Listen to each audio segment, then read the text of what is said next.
स्वागत है आप सभी का नई वीडियो में। मेरा नाम शांति है। मैं एक गरीब फैमिली से बिलोंग करती हूँ। हम 7 बहनें थी और मैं अपनी बहनों में सबसे बड़ी थी। हमारे घर के हालात बहुत ज़्यादा ख़राब थे। मेरे पिताजी एक मामूली से किसान थे और इस महंगाई के दौर में उनके लिए अपनी 7 बेटियों का खर्च उठाना बहुत मुश्किल था। हमारा कोई भी भाई नहीं था जो मेरे पिता का सहारा बन सकता। मेरे पिताजी ने कभी भी अपनी बेटियों को बोझ नहीं समझा था।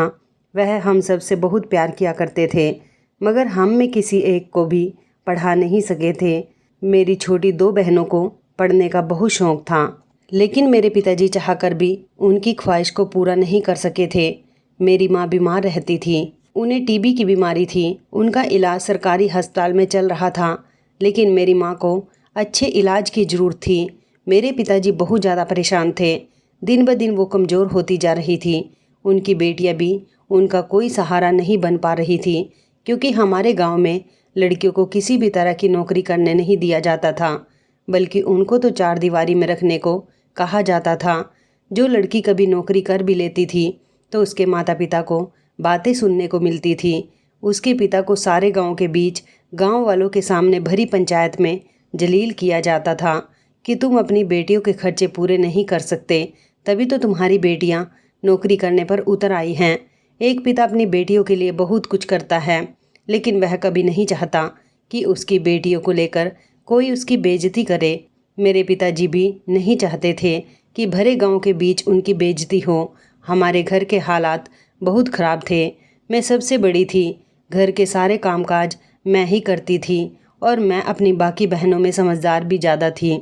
इसलिए मुझे अपने माता पिता और घर के हालात की बहुत ज़्यादा फिक्र रहती थी।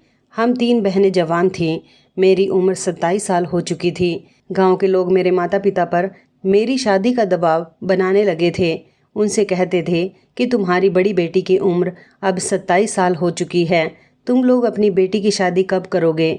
अब उनको कौन बताता कि शादियाँ फ्री में तो नहीं होती और लोग भी इतने अच्छे नहीं होते कि सिर्फ अपने बेटों के लिए दूसरों की बेटियों को अपने घर की बहू बना कर ले जाए। आजकल इतनी महंगाई हो गई है कि लोग चाहते हैं कि उन्हें दहेज भी ज़्यादा मिले और उनकी बहू जेवरात भी ज़्यादा लेकर आए। मैं बहुत खूबसूरत थी। मेरे बहुत रिश्ते आते थे, लेकिन जो भी रिश्ता आता था वो लोग पहले लेन देन की ही बात किया करते थे। इस बात पर मेरे माता पिता खामोश हो जाते थे, क्योंकि लेन देन के लिए उनके पास कुछ भी नहीं था। उनके लिए उनकी कुल पूंजी उनकी बेटियां ही थी। कभी कभी मुझे अफसोस होता था। मैं सोचती थी कि काश मैं लड़का होती तो आज अपने पिता का सहारा बनकर उनके बोझ को मैंने बांट लिया होता, मगर मैं तो एक लड़की हूँ और हमारे गांव में लड़कियों को ज़्यादा अहमियत नहीं दी जाती है। मैं बड़ी परेशान थी कि मैं अपने माता पिता के लिए क्या करूँ जिससे मेरे घर के हालात भी बेहतर हो सके और उनकी परेशानियाँ भी कुछ कम हो जाएं। मैंने अपने माता पिता से इस बारे में बात की थी कि मैं आप लोगों का सहारा बनना चाहती हूँ। मैं कहीं पर नौकरी करना चाहती हूँ। अगर आप लोग चाहें तो मुझे गांव में ना सही, लेकिन शहर में नौकरी करने के लिए भेज सकते हो। मैं वहां जाकर किसी अस्पताल में या किसी बड़े बंगले में नौकरानी बन के नौकरानी का काम कर लूँगी। इससे हमारे घर में कुछ पैसे आ जाएंगे। गाँव वालों को भी इस बारे में कुछ पता नहीं चलेगा। बस इतना कह देंगे कि मैं अपने किसी शहर के रिश्तेदार के यहाँ रोज़ आना जाना करती हूँ। गांव वालों को इस बात की कानो कान खबर नहीं होगी और घर के हालात में भी सुधार आ जाएगा। पिताजी आखिर कब तक हम लोगों के लिए इतनी मेहनत करेंगे। हम 9 लोगों का परिवार है और अकेले पिताजी के लिए 9 लोगों के परिवार को चलाना बहुत मुश्किल काम है। मेरी बात मेरे माता पिता ने बहुत तसल्ली से सुनी थी। मेरे पिताजी भी चाहते थे कि उनको किसी दूसरी कमाई का सहारा मिल जाए, मगर जो सब मैंने उन्हें बताया था ऐसा होना इम्पॉसिबल था। मेरे पिताजी ने मुझे समझाया कि बेटी, तुमने जो कुछ कहा है वह बिल्कुल ठीक है। मुझे गर्व है अपनी बेटी पर जो अपने पिता की इतनी फिक्र करती है, मगर कोई भी बात हमेशा छुपी नहीं रह सकती। कभी न कभी तो गांव वालों को यह बात पता ही चल जाएगी कि तुम शहर में नौकरी करने के लिए जा रही हो और तुम जानती हो कि बेटियां जब नौकरी करने निकल जाती हैं तो हमारे गांव में उनके माता पिता को किस तरह से जलील किया जाता है। मैं भूखा मरना पसंद करूंगा, मगर गांव वालों के सामने अपनी और अपनी बेटियों की बेइज्जती नहीं करवा सकता। मैं तो बस जल्द से जल्द एक एक करके तुम सब बहनों की शादी कर देना चाहता हूँ। यही मेरा फ़र्ज़ है और यही मेरी जिम्मेदारी है और यही मेरा कर्तव्य है।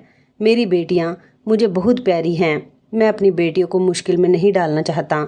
जैसी भी मुश्किल है, जितनी भी मुश्किल है, मैं खुद ही देख लूँगा। तुम लोगों को परेशान होने की ज़रूरत नहीं है। अगर भगवान ने इस दुनिया में हमें भेजा है तो वह इस सब का हल भी ज़रूर निकालेगा। अपने पिताजी की बात पर तो मैं भी खामोश हो गई थी। मैं कभी भी अपने माता पिता की मर्जी के खिलाफ नहीं गई थी। हम 7 बहनों में से किसी ने भी अपने माता पिता के साथ कभी ऊंची आवाज़ में बात तक नहीं की थी। हमारे माता पिता ने हमें बहुत अच्छे संस्कार दिए थे। हम बहनें हमेशा अपने माता पिता का कहना मानते थे और सब बहनें एक दूसरे के साथ मिलजुल कर रहते थे। माँ को तो घर में कोई काम भी नहीं करने देते थे। घर के सारे काम हम बहनें ही मिलकर कर लिया करती थी। जैसे ही पिताजी घर आते तो हम उनको खाना दिया करते और उनकी सेवा में लग जाते थे, क्योंकि हम जानते थे कि हमारे पिताजी बहुत थके हुए आए हैं। अपनी बेटियों की सेवा पाने के बाद मेरे पिताजी बहुत खुश होते थे। उनको लगता था कि जितनी अच्छी उनकी बेटियां हैं, शायद उनका बेटा होता तो वह भी उनकी बेटियों की बराबरी नहीं कर पाता। मेरे पिताजी कहते थे कि मेरी बेटियां मेरी सारी थकान दूर कर देती हैं, मेरी इतनी सेवा करती हैं कि मुझे कभी महसूस ही नहीं होता कि मैं घर थक हार कर आया हूँ। हम बहनें बहुत खुश होते थे जब पिताजी हमारी तारीफ़ किया करते थे। ज़िंदगी इसी तरह से गुजर रही थी। भगवान से प्रार्थना करने के अलावा हमारे पास और कोई चारा भी नहीं था। हम हमेशा यही सोचते थे कि भगवान ने हमें इस दुनिया में भेजा है तो वो हमारे लिए अन्न का इंतज़ाम भी कहीं ना कहीं से कर ही देता है। मेरे माता पिता काफ़ी दिनों से मेरे लिए रिश्ता देख रहे थे, मगर हर बार रिश्ता लेन देन की बात पर आकर ही ख़त्म हो जाता था। कुछ दिन पहले ही मेरे लिए एक रिश्ता आया था जो कि मेरे पिताजी के दोस्त का बेटा था। मेरे पिताजी के दोस्त काफ़ी समय पहले ही मर चुके थे। उनके 2 बेटे थे। बड़ा बेटा तो शहर में नौकरी करता था और उसने शहर में ही शादी कर ली थी। अपनी फैमिली के साथ वो शहर में ही रहता था, जबकि छोटा बेटा अपने माता पिता के घर में गांव में ही रहता था। वो अकेला ही रहता था, उसके आगे पीछे कोई भी नहीं था। भाई के शहर जाने के बाद वो पूरी तरह से अकेला हो गया था। उसके घर में हर चीज़ मौजूद थी, सिर्फ उसे शादी करने के लिए किसी अच्छी और संस्कारी लड़की की ज़रूरत थी। मेरे पिताजी को जब उसके बारे में पता चला तो मेरे पिताजी को मेरे लिए उसका रिश्ता ठीक लगा था, क्योंकि वह अकेला था और ना ही उसे दान दहेज की परवाह थी। उसे तो सिर्फ लड़की से ही मतलब था। वो किसी तरह अपना घर बसाना चाहता था। उसने पिताजी से अपने बारे में बात की थी। वो मेरे पिताजी को हमेशा मौसा कहकर पुकारता था। उसने कहा था कि मौसा जी, आप मेरे लिए कोई अच्छी सी लड़की तलाश करो। मुझे कुछ नहीं चाहिए, सिर्फ लड़की ही चाहिए। उसका अपना कोई रिश्तेदार भी नहीं था, इसलिए वो मेरे पिताजी को ही अपना सब कुछ मानता था। देखने में बहुत अच्छा था, पढ़ा लिखा था और सुना था कि उसकी नौकरी किसी कंपनी में लग गई है और वो शहर में ही जाकर नौकरी करता है। उसके पास अपनी गाड़ी है। सुबह को जब घर से निकलता है तो शाम को 5 बजे ही नौकरी से घर वापस आता है और खाना खाने के बाद सो जाता है। उसके अंदर कोई गलत आदत भी नहीं थी, क्योंकि वो मोहल्ले के गलत लड़कों के साथ उठता बैठता नहीं था, सिर्फ अपने काम से काम रखता था। हमारे गांव के लोग उसकी बहुत तारीफ़ किया करते थे। मेरे पिताजी भी उसकी तारीफ़ किए बिना नहीं रहते थे, इसलिए उनको उसके लिए मेरा ख्याल आया था। वो मेरी ही उम्र का था। पिताजी ने घर में माँ से इस बारे में बात की तो माँ को भी यह रिश्ता पसंद आया था। उन्होंने कहा था कि आप इस रिश्ते में देर मत करो, जल्दी ही हमारी बेटी की शादी कर दो। लड़का भी अच्छा है और उसे हमसे हमेशा ही दया रही है। वो कभी भी हमसे दान दहेज की डिमांड नहीं करेगा और हमारी बेटी वहाँ पर सुखी रहेगी। मुझे भी इस बारे में पता चल चुका था कि मेरे रिश्ते की बात मोहित के साथ चल रही है। मुझे मोहित से शादी करने पर कोई ऐतराज़ नहीं था। मैं उसे जानती थी। बचपन में वो कभी कभी अपने माता पिता के साथ हमारे घर पर आ जाता था, लेकिन फिर जब उसने अपनी पढ़ाई पर ज़्यादा ध्यान देना शुरू किया तो उसने हमारे घर आना बहुत कम कर दिया था। मेरे पिताजी ने जब अपने दोस्त के बेटे मोहित से मेरे बारे में बात की तो वह भी मुझसे शादी करने के लिए तैयार हो गया था और उसने जल्दी ही शादी करने के लिए कहा था। इस तरह मैं विदा होकर मोहित के घर आ गई थी। मेरी शादी सिंपल तरीके से हुई थी। अपने माता पिता का घर छोड़ने पर मुझे बहुत ही ज़्यादा दुख भी हुआ था और फिर यह भी खुशी हुई थी कि जिस तरह से मैं अपने माता पिता के ऊपर बिना बोझ डाले ही घर से विदा हो गई हूँ, इस तरह मेरी बाकी बहनें भी अपने अपने घर की हो जाएं। मोहित ने मुझे खाली हाथ ही एक्सेप्ट कर लिया था। वो एक बहुत अच्छा इंसान था। शादी के बाद मेरी पहले से भी ज़्यादा इज्जत करने लगा था। मेरी शादी को 6 महीने हो गए थे। ज़िंदगी बहुत अच्छी गुजर रही थी, मगर एक दिन अचानक मेरे पति ने मुझे एक ऐसी खबर सुनाई जिसे सुनकर मेरे होश उड़ गए थे। मेरे पति ने बताया कि वो जहाँ पर नौकरी करता है उस कंपनी में उस पर रिश्वत का इल्ज़ाम लगाया गया है और उसे नौकरी से निकाल दिया गया। अब वो नौकरी पर नहीं जाएगा।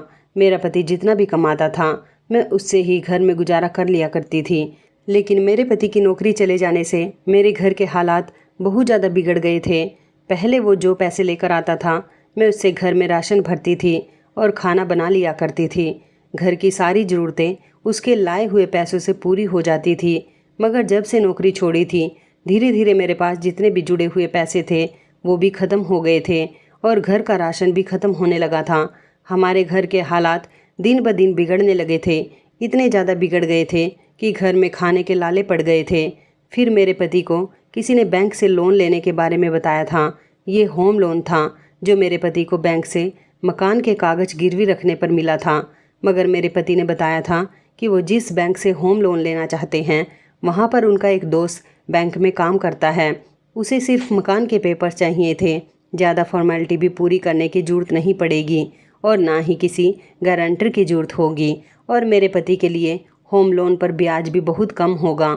बस उसका कहना था कि जिस ज़रूरत के लिए तुम्हें पैसे लेने होंगे उसी ज़रूरत को पूरा होने के बाद तुम्हें पैसे वापस भी करने पड़ेंगे और लोन की ईएमआई हर महीने टाइम पर भरनी होगी। मेरे पति ने भी अपने दोस्त से कांटेक्ट किया और मकान के कागज़ उसे देकर उससे होम लोन करवा लिया। हमारे घर के हालात इन पैसों से काफ़ी हद तक बेहतर हो चुके थे। मेरा पति दिन रात नौकरी की तलाश में मारा मारा फिर रहा था, लेकिन फिर भी उसे कहीं नौकरी नहीं मिल रही थी। रिश्वतखोरी के इल्ज़ाम की वजह से उसकी पहचान इतनी ख़राब हो चुकी थी कि गांव वालों को भी उसकी नौकरी पर ना जाने की वजह पता चल गई थी और कोई उसे गांव तक में काम देने के लिए तैयार नहीं था। मेरा पति काफ़ी पढ़ा लिखा था, इसी वजह से वह शहर में जाकर एक अच्छी नौकरी कर रहा था, लेकिन अब कहीं से भी नौकरी की कोई जुगाड़ नहीं बन पा रही थी। ऐसे में मेरे पति ने लोन लिया था, वो भी लगभग 4-5 महीने के अंदर ही ख़त्म हो चुका था। मेरा पति फिर से परेशान रहने लगा और घर के हालात फिर से पहले की तरह हो गए थे। मेरे पति को भी अभी तक कहीं पर भी नौकरी नहीं मिली थी। मेरे पति ने दोबारा अपने उसी दोस्त से बात की जिसने अपने बैंक में उसका होम लोन करवाया था। मेरे पति ने जो होम लोन लिया था उसके पैसे मेरे पति को पूरे 1.5 साल तक देने थे, मगर अभी तो सिर्फ 4 महीने ही गुजरे थे और मेरे पति ने उसकी मुश्किल से 2 ईएमआई ही भरी थी। अभी तक तो बैंक की तरफ से पैसे देने के लिए कोई फ़ोन कॉल नहीं आया था, लेकिन फिर जब मेरे पति ने 1-2 महीने बाद दोबारा से लोन लेने के लिए कहा तो फिर उनके दोस्त ने उसे लोन दिलवा दिया और उस लोन की रकम भी इस 1.5 साल के टाइम में डाल दी गई, जिसे मेरे पति को 1.5 साल के अंदर अंदर ही वापस करना था। अब मेरे पति का कर्ज और ज़्यादा बढ़ गया था और वो परेशान रहने लगा था। इस दौरान जब मैं अपने मायके जाती थी तो मैंने भी अपने घर वालों को यह नहीं बताया था कि मेरे पति ने होम लोन लिया हुआ है। उनको सिर्फ इतना पता था कि मेरे पति की नौकरी नहीं है। मेरी माँ मुझे परेशान देखती थी तो मुझे तसल्ली देती थी कि सब कुछ ठीक हो जाएगा, लेकिन कुछ भी ठीक नहीं हो रहा था।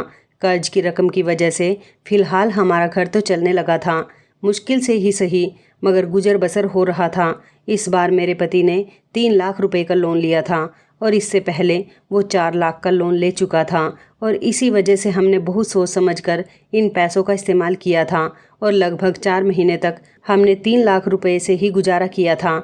लेकिन फिर पूरे 4 महीने बाद पैसे ख़त्म हो चुके थे। मेरे पति को भी अभी तक कोई नौकरी नहीं मिली थी, जबकि अब तो कर्ज लेने के लिए भी कुछ नहीं बचा था। मेरे पति के पास जैसे ही पैसे ख़त्म हो जाते थे तो वो ईएमआई भरना बंद कर दिया करते थे और अब उस रकम पर ब्याज भी लगना शुरू हो गया था। इसलिए मेरे पति के दोस्त का भरोसा मेरे पति से उठ चुका था, उससे आगे उसको लोन नहीं दिलवा सकते थे। मेरा पति दिन ब दिन बहुत परेशान रहने लगा। उसने किसी अच्छी नौकरी के बजाय थोड़ी सी सब्जियां खरीद कर ठेले पर सब्जियां बेचना शुरू कर दिया ताकि कम से कम घर का थोड़ा बहुत तो सही मगर गुजारा तो हो सके। देखते ही देखते 1.5 साल गुजर चुका था। मेरे पति छोटे मोटे काम करके थोड़े बहुत पैसे लाता था और मुश्किल से हम 2 वक्त का खाना खाते थे। इसी दौरान मैंने एक बेटी को जन्म दिया। अब घर के खर्चे और ज़्यादा बढ़ चुके थे। क्योंकि पहले हम 2 पति पत्नी थे, लेकिन अब एक छोटी सी जान भी आ चुकी थी। मेरे पति बेटी की वजह से दिन रात मेहनत करने लगा। वो मेरी बेटी से बहुत प्यार करता था। इस सब के दौरान वो लोन के बारे में तो बिल्कुल ही भूल चुका था। एक दिन अचानक से बैंक के कुछ लोग हमारे घर आ गए। 4-5 अनजान मर्दों को एक साथ अपने घर में देखकर मैं बहुत घबरा गई थी। मैं इन लोगों को नहीं जानती थी। इनमें से एक मेरे पति का दोस्त भी था, जिसने उनको लोन दिलवाया था। मैंने उसको भी कभी नहीं देखा था। मैंने अपने पति के थ्रू उसके दोस्त के बारे में सिर्फ सुना था कि यह उसका वही दोस्त है जिसने उसको लोन दिलवाया था। उस समय मेरा पति घर पर मौजूद नहीं था। वो घर के दरवाजे पर खड़ा हुआ घर के अंदर आने की कोशिश कर रहा था।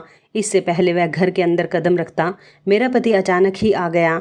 मैंने सुकून की सांस ली और फौरन ही अपनी बेटी को लेकर कमरे के अंदर चली गई। मेरे पति ने जैसे ही अपने दोस्त और उसके साथ खड़े हुए बैंक के 3-4 आदमियों को देखा तो वह डर गया, क्योंकि उसने सुन रखा था कि बैंक की ईएमआई टाइम पर जमा ना करने पर बैंक के लोग पुलिस को बाद में भेजते हैं। पहले 2-3 बंदे डराने धमकाने और मारने पीटने के लिए भेज देते हैं। ये बातें सब लोग अच्छी तरह से जानते थे कि बैंक से लोन लेना कोई आसान बात नहीं होती। और वैसे भी मेरे पति ने बैंक से लोन अपने मकान के कागज गिरवी रख कर लिया था। यह लोग किसी भी तरह हमसे हमारा यह घर छीन सकते थे। इस घर के अलावा मेरे पति के पास और था ही क्या। अगर उन्हें उनके पैसे सही टाइम पर दे दिए जाएं तो हमारा घर बच सकता था और ना ही वह लोग हमें कोई नुकसान पहुंचाएंगे। लेकिन अगर हमने पैसे सही टाइम पर नहीं दिए तो वो लोग हमसे हमारा घर तो छीन ही लेंगे, बल्कि पूरे गांव में हमारी बेइज्जती भी हो जाएगी। मेरे पति के दोस्त ने ईएमआई भरने के लिए कहा तो मेरे पति ने मुश्किल से ही सही मगर उसे साफ साफ बता दिया कि उसके पास पैसे नहीं हैं और पहले से ही उसका गुजारा बहुत मुश्किल से चल रहा है। मेरे पति ने अपने दोस्त को समझाने की बहुत कोशिश की थी कि वो उस पर दया करे, क्योंकि अब उसके पास एक छोटी सी बेटी भी है और महंगाई के दौर में गुजारा करना बहुत मुश्किल हो रहा है। लेकिन बैंक के लोगों को तो इन सब बातों से कोई फ़र्क नहीं पड़ता था। उन्हें तो सिर्फ और सिर्फ लोन के पैसों से मतलब था। मेरे पति का दोस्त उन्हें 2 महीने का टाइम और दे गया था और उसने कहा कि अगर 2 महीने के अंदर अंदर तुमने पैसे नहीं दिए तो तुम्हारा घर खाली करवा लिया जाएगा और तुम्हारे सामान को भी घर से बाहर फेंक दिया जाएगा। मेरे पति के दोस्त ने कहा कि मैंने अपनी जिम्मेदारी पर बैंक से लोन दिलवाया था कि तुम एक ईमानदार इंसान हो और तुम बैंक की ईएमआई ईमानदारी से भरते रहोगे। यही वजह थी कि मैं तुम्हारा गारंटर बन गया था। मैंने बैंक वालों से तुम्हारे बारे में बात की थी, मगर तुमने तो मेरी नाक कटवा दी। अब मैं आगे तुम्हें और समय नहीं दे सकता। सिर्फ 2 महीने का ही टाइम है। तुम्हें जो भी करना है वह इस टाइम में ही करना है। ये कहकर वो लोग हमारे घर से जा चुके थे, मगर मेरा पति एक नई मुसीबत में फंस चुका था। हमें कुछ समझ नहीं आ रहा था कि आखिर हमें क्या करना चाहिए। मेरे पति ने मुझसे पूछा कि तुम्हारे पास कोई कीमती चीज़ पड़ी है जिसे बेचकर थोड़े बहुत पैसों का इंतजाम हो सके। मैंने अपने पति को बताया, मेरे पास ऐसी कोई कीमती चीज़ तो नहीं है, मगर एक छोटी सी नाक की नथ है जो मुश्किल से 7-8 हज़ार की होगी। यह नथ मुझे मेरे बचपन में मेरी नानी जी ने तोहफे में दी थी। उस समय सोने की ज़्यादा कीमत नहीं होती थी। इस समय हुई महंगाई में सोने की कीमत भी ज़्यादा है, इसलिए यह इस समय 7-8 हज़ार की हो सकती है।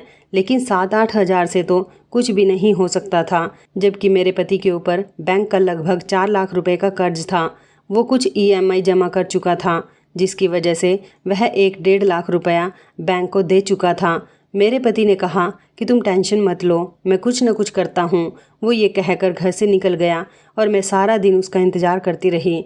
मेरी बेटी भी भूख से रो रही थी। हमारे पास खाने के लिए कुछ भी नहीं था। सारा दिन मैं घर में अकेली रही। रात को भी जब मेरा पति घर वापस नहीं आया तो मैं बहुत परेशान हो गई, क्योंकि मेरे पति को कभी भी घर आने में इतना लेट नहीं हुआ था। सारी रात मेरे अपने पति के इंतज़ार में गुजर गई थी। लेकिन अगले दिन भी मेरा पति घर पर नहीं आया और यही सिलसिला लगातार 1 हफ्ते तक चलता रहा। इस बीच मैं और मेरी बेटी भूख से बहुत तड़प रहे थे। मैं अपने मायके चली गई थी। मैंने अपने घर जाने के बाद अपने मायके में किसी को भी कुछ नहीं बताया था, क्योंकि वो लोग भी परेशान हो जाते। पैसे की परेशानी तो मेरे मायके में भी बहुत थी, लेकिन मुझे शादी के बाद खुश देखकर मेरे माता पिता और मेरी बहनें भी हमेशा खुश रहती थी। मैं उनकी इस खुशी को बरकरार रखना चाहती थी, इसलिए कभी भी मैंने उनको अपनी परेशानी के बारे में कुछ नहीं बताया था। मुझे अपने मायके में रहते हुए भी कई दिन गुजर गए थे। मेरी माँ और पिताजी बार बार मुझसे मेरे पति के बारे में पूछ रहे थे कि वह अभी तक तुम्हें लेने के लिए क्यों नहीं आया। मैं अपने घर वालों को यही बताया करती थी कि वो काम में थोड़ा बिजी है और शहर गया हुआ है, इसलिए नहीं आ सका। मगर उसने कहा है कि 2 दिन बाद वो घर वापस आ जाएगा। मैं 2 दिन बाद अपने घर चली जाऊंगी। जब मेरा पति 2 दिन के बाद भी मुझे लेने के लिए नहीं आया तो मैं खामोशी से अपने मायके से अपने घर चली गई थी। मेरे घर आने के भी लगभग 3-4 दिन बाद मेरा पति घर वापस आया था तो उसकी हालत बहुत ख़राब थी। मैं फ़ौरन उसकी तरफ बढ़ी और उससे पूछने लगी कि वह इतने दिनों से कहाँ पर था। तो वो मेरी बात सुनकर रोने लगा और कहने लगा कि मैं पैसों का इंतज़ाम करने के लिए गया था, हर जगह नौकरी तलाश की, ना तो मुझे कहीं पर नौकरी मिली और ना ही पैसों का इंतज़ाम हो पाया है। 2 महीने पूरे होने वाले थे। मेरा पति और मैं बहुत ज़्यादा परेशान थे। मेरा पति कह रहा था कि मैं अब क्या करूं? 2 महीने पूरे होने वाले हैं। अगर मैंने पैसे वापस नहीं किए तो बैंक वाले हमारा घर खाली करवा लेंगे। ये घर मेरे पति के माता पिता की आखिरी निशानी था। उसके पिता ने इस घर को बहुत मेहनत से बनाया था। वह इस घर को अपने हाथ से नहीं जाने देना चाहता था, इसलिए वो बहुत परेशान हो रहा था और बैंक के लोगों से डर रहा था। मुझे अपने पति की हालत पर तरस आने लगा, लेकिन मैं भी उसके लिए कुछ नहीं कर सकती थी। मैं तो खुद गरीब माता पिता की बेटी थी। मेरे माता पिता के पास तो खुद मुश्किल से 2 वक्त की रोटी खाने के पैसे नहीं थे और ऊपर से अभी उनके सर पर 6 बेटियों का भी बोझ था। भला मैं उनसे कैसे पैसे मांग सकती थी? मेरा कोई ऐसा रिश्तेदार भी नहीं था जिससे मैं पैसों की डिमांड कर देती और वो फ़ौरन ही मुझे पैसे निकाल कर दे देते। मैंने अपने पति को तसल्ली दी और उसे समझाया कि भगवान पर भरोसा रखो, वो हमें इस मुसीबत से ज़रूर निकाल देगा और तुम्हारा घर भी कभी बैंक वालों के हवाले नहीं होगा। देखते ही देखते 2 महीने भी पूरे हो चुके थे। आखिरकार वो दिन भी आ गया जिस दिन मेरे पति को पैसे वापस करने थे। मेरे पति के पास पैसे तो थे नहीं, इस वजह से उसका बैंक वाला दोस्त बैंक के कुछ लोगों को और पुलिस वालों को अपने साथ लेकर घर खाली करवाने के लिए आ गया था। उसने अचानक से हमारे घर का दरवाज़ा तोड़ दिया। मैं और मेरी छोटी बेटी हम दोनों ही बुरी तरह से डर चुके थे, जबकि मेरा पति भी डरा हुआ था। बैंक के लोग अंदर आए और आते ही पुलिस वालों ने मेरे पति का गिरेबान पकड़ लिया और उसे पैसों की डिमांड करने लगे। उन्होंने कहा कि अगर तुम्हारे पास पैसे नहीं हैं तो खामोशी से इस घर को खाली कर दो। मैं अपने पति को बचाने के लिए आगे आई तो मेरे पति ने मुझे हाथ के इशारे से मेरी जगह पर ही रोक दिया था। मेरी बेटी तो कमरे के अंदर मौजूद थी। पुलिस वाले ने मेरे पति का कॉलर छोड़ दिया। मेरे पति ने उसे तसल्ली से बैठकर बात करने के लिए कहा था। मेरा पति सारे लोगों को लेकर दूसरे कमरे में चला गया था और उसने मुझे कमरे के अंदर जाने का इशारा किया था। मैं बहुत ज़्यादा घबरा गई थी, लेकिन फिर खुद को समझाते हुए कमरे के अंदर अपनी बेटी के पास आकर बैठ गई। मन ही मन में भगवान से प्रार्थना कर रही थी कि यह लोग मेरे पति के साथ किसी तरह का गलत बिहेव ना करें। उन लोगों को आपस में बातें करते हुए लगभग आधा घंटा हो गया था। जब अचानक सब लोग कमरे से बाहर आए तो मैं भी उन लोगों की बातें करने की आवाज़ सुनकर अपने कमरे से बाहर आ गई थी। मैंने देखा कि सारे ही लोग बहुत शांत लग रहे थे। मेरा पति भी मुझे कुछ तसल्लीमंद लगा। वो लोग हमारे घर से बिना कोई शोर शराबा किए जाने लगे थे। मैं ऐसा कुछ देखकर बहुत हैरान हुई थी, क्योंकि वो लोग बहुत गुस्से में घर के अंदर दाखिल हुए थे और इस तरह लोगों को घर से शांत निकलते हुए देखकर मेरा हैरान होना तो बनता था। मेरे पति घर का दरवाज़ा बंद करके जैसे ही कमरे में आया तो मैंने उससे पूछा कि आखिर तुम लोगों के बीच क्या बात हुई है? तुमने उनसे क्या बात की है जो वो लोग इतने शांत तरीके से यहाँ से चले गए? मेरा पति कहने लगा कि मैंने उनसे 2 दिन की मोहलत और मांगी है। मैं उनको 2 दिन बाद पैसे वापस लौटा दूंगा। मैंने अपने पति से कहा, उन लोगों ने तुम्हें 2 महीने का टाइम दिया था, तब तुमसे पैसे नहीं दिए गए, तो फिर 2 दिन में पैसों का इंतजाम तुम कहाँ से करोगे? मेरा पति कहने लगा, वो लोग मुझ पर भरोसा नहीं कर रहे थे। मैंने उनको बड़ी मुश्किल से भरोसा दिलाया है कि वो मेरी बात का यकीन करें। मैं उनको 2 दिन बाद पैसे पक्का वापस लौटा दूंगा। दरअसल मेरे शहर में भैया रहते हैं। मैं कल शहर जाऊंगा और अपने भैया से पैसे लेकर वापस आ जाऊंगा। मैंने अपने पति से कहा, अगर ऐसी ही बात थी तो तुमने ये सब पहले क्यों नहीं किया? मेरा पति कहने लगा, मेरे भैया अपने परिवार के साथ बिजी रहते हैं। मैं उनसे मदद मांगना तो नहीं चाहता था, मगर पानी सिर के ऊपर से निकल गया है, इसलिए मुझे उनकी मदद लेनी ही पड़ेगी। मैंने अपने पति से कहा, तो ठीक है, तुम कल शहर चले जाना और लोन के सारे पैसे बैंक वालों को वापस कर देना। मेरे पति ने हाँ करते हुए सर हिला दिया था। मैं अपनी बेटी को कमरे में सुला रही थी, तभी मेरे पति अपने हाथ में चाय के 2 कप लेकर आया। हम दोनों इतने ज़्यादा परेशान थे कि हमने खाना भी नहीं खाया था। चाय का 1 कप मेरे पति ने मेरे हाथ में पीने के लिए दे दिया।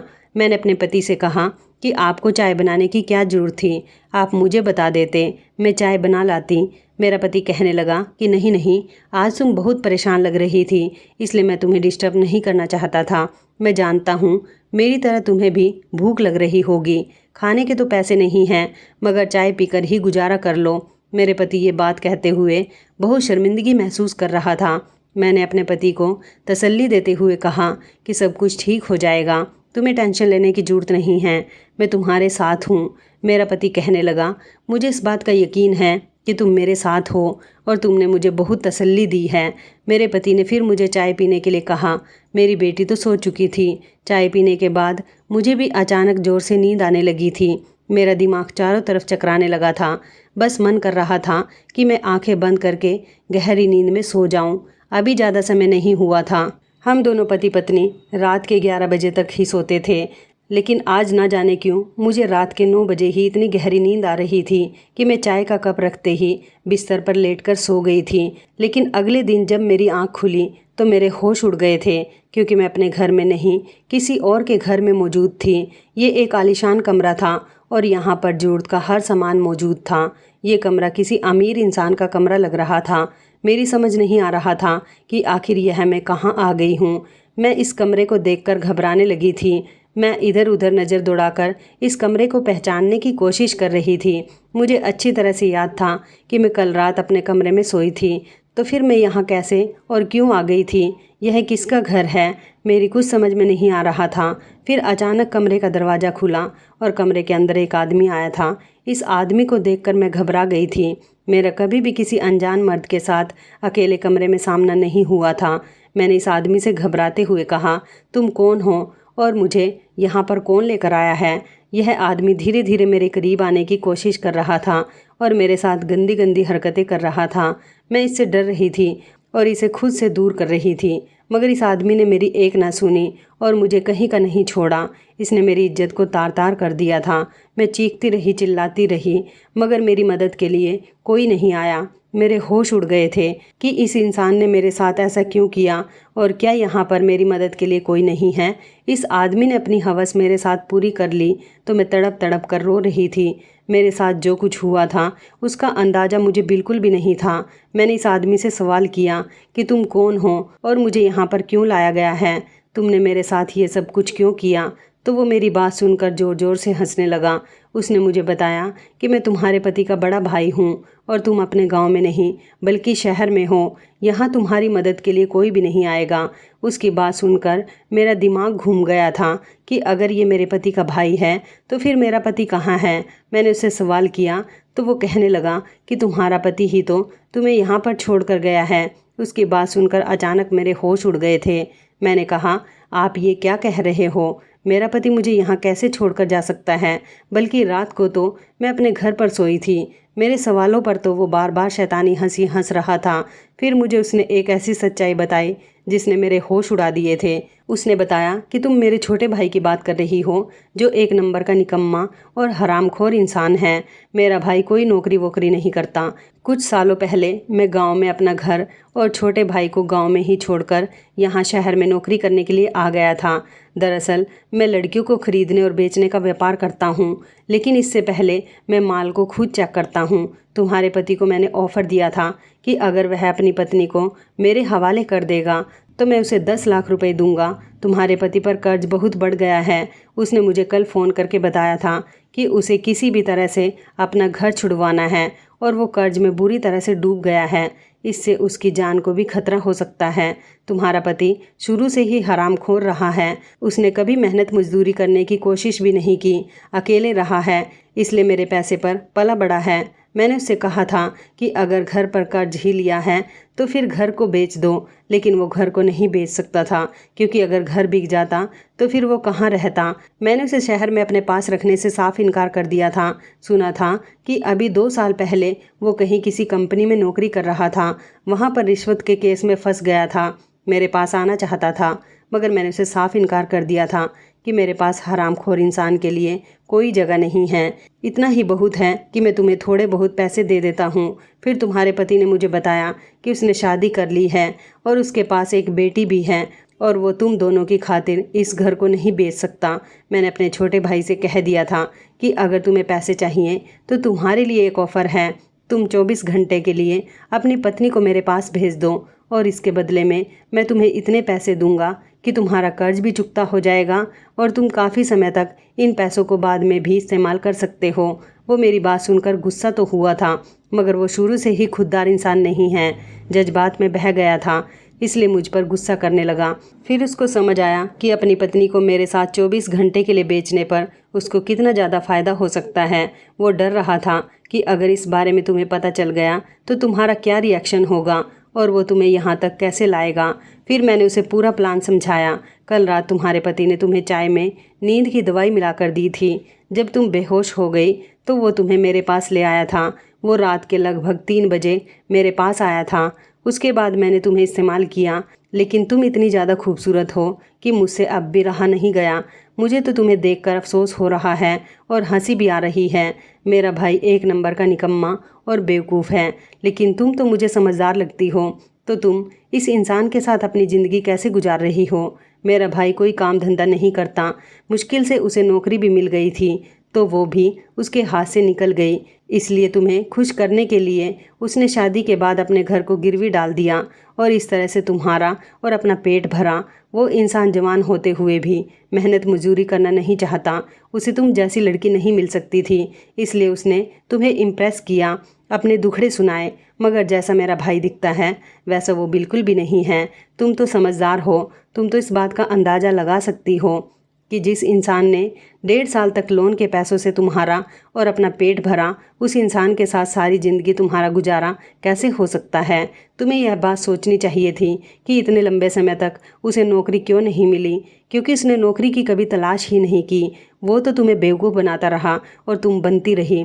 और आज देखो हालात ऐसे आ गए हैं कि उसने अपनी पत्नी को अपने बड़े भाई के हाथ बेच दिया। मैंने तुम्हारे पति को तुम्हारी कीमत के 10 लाख रुपए दिए हैं।